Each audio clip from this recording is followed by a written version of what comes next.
Unit 3, Learning Target 4b. I can perform operations on functions.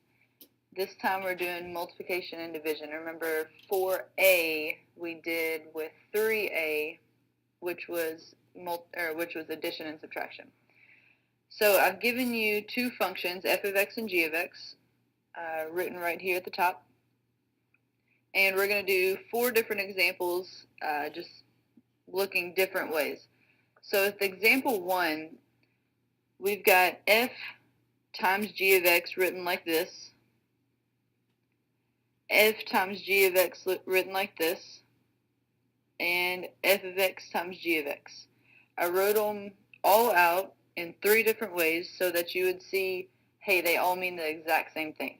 All of them mean take f, multiply it by g. So I'm going to write down what f is.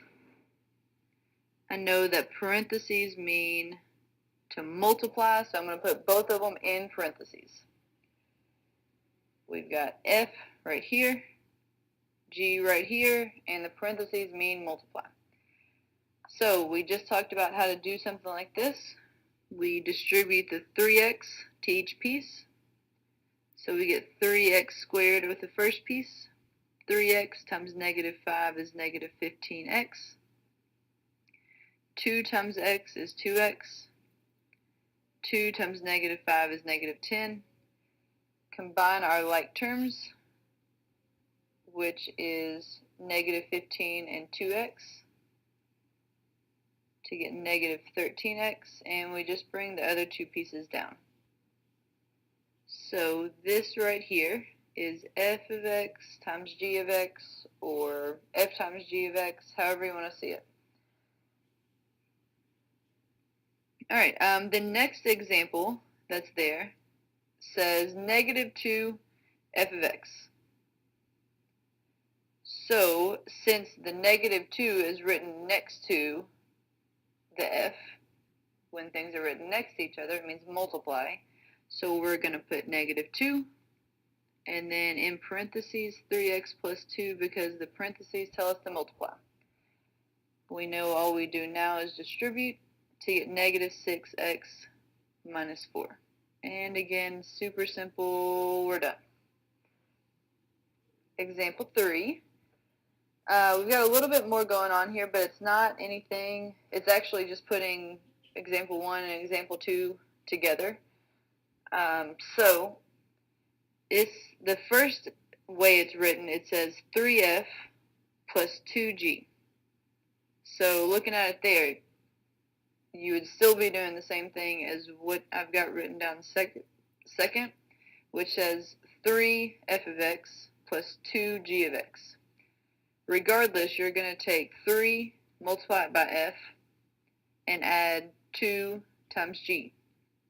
So we've got 3, and then in parentheses our f function, plus 2, and in parentheses our g function. We distribute the 3 to get 9x plus 6. We distribute positive 2 to get 2x minus 10.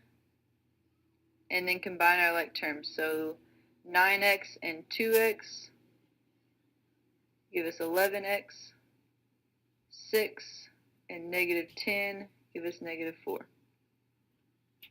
There's our final answer. Then the last one is f divided by g written this way, f divided by g written this way, f of x divided by g of x written this way. Regardless, they all mean take f divided by g. And then the second part of this says state excluded values. So whenever you're adding, subtracting, multiplying, we don't have to worry about excluded values. This only shows up with division. So when we would divide f of x divided by g of x, we'd take 3x plus 2 because that's our f. We would write divided by with that bar all the way underneath it. And then g of x, x minus 5. That right there says f divided by g. A couple of you all might be trying to cancel some x's or cancel something else. We'll talk later about why you can't do that. So that right there is your final answer for f divided by g. But we're not finished yet because we have to state our excluded values.